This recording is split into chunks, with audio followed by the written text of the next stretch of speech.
You play Survivor at all? Yes. And let's talk some Survivor here. Okay. Can I tell you about something that drives me crazy? Please. Oh. When people are projecting how many winners they're going to be, and like inevitably there's the overreaction Monday, right? So when there's carnage, like I don't think we're going to make it to Halloween, at this rate.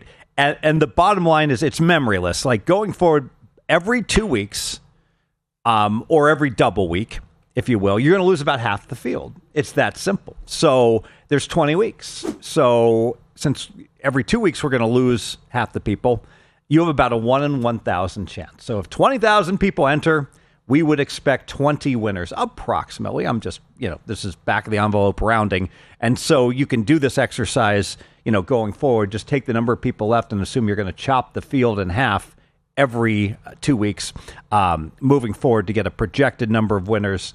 But what I want to talk about Survivor is that bad news.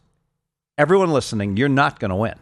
All right. And here's why. It's the same as playing the main event in the World Series of Poker. You're not going to make the final table in your lifetime. Now, you might, but the only way you're going to do it is to get massively lucky to do so. So now is the time. What month are we in? June still? It's June. We got time. Line up your ducks in terms of what you're going to do to monetize your Survivor once you get through September and through October. And what do I mean by that? Start talking to some people and saying, hey, I'm going to be looking to sell some of my Survivor. You want to buy a piece of me if I'm still alive come Halloween, etc. Instead of like panic. It's November 5th and I want to start to figure out what I'm doing. Like plan ahead and start talking to some people, because I can tell you guys like Crackman, other people, if you give them an offer they can't refuse, they're gonna love to have a piece of your Survivor. I did that 3 years ago and got a piece of Greg Jones's winning Survivor. So, but you want to line this all up earlier rather than later.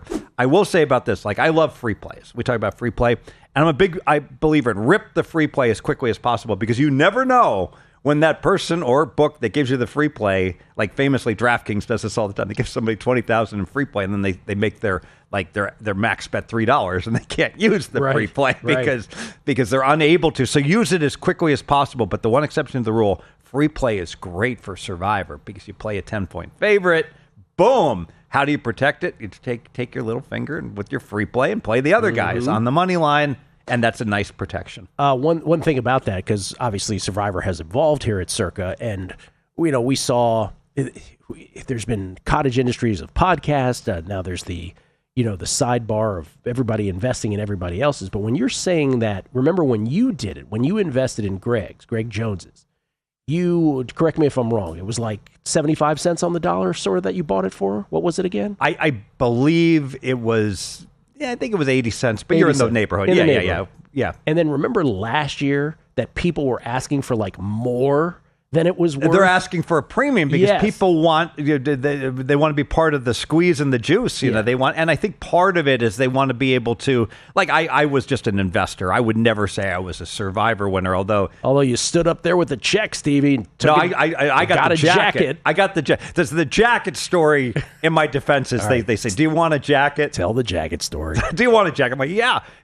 Heck yeah, get the dump button. Heck yeah, I want the jacket, right? So the tailor measures me in the whole thing, and he's like, fantastic. I'm going to get me a jacket. And then he says, I'm up there with Spooky and with Greg, and then the tailor's like, okay, I need a credit card. I'm like, what's this? I thought jackets were like complimentary for like all the winners, and it's like Blues Brothers. Shoot, no, you owe us a lot of money for that beer and that jacket, son. I remember when they told me you got the jacket, I'm like, oh, this guy. I cannot believe. So I go into negotiation mode. I'm a local. I'm a senior, so I get the jacket for $7.25 instead of $8.50. But hey, as Stu would say in Fast Times, where'd you get that jacket? When people ask me, right? Oh my God.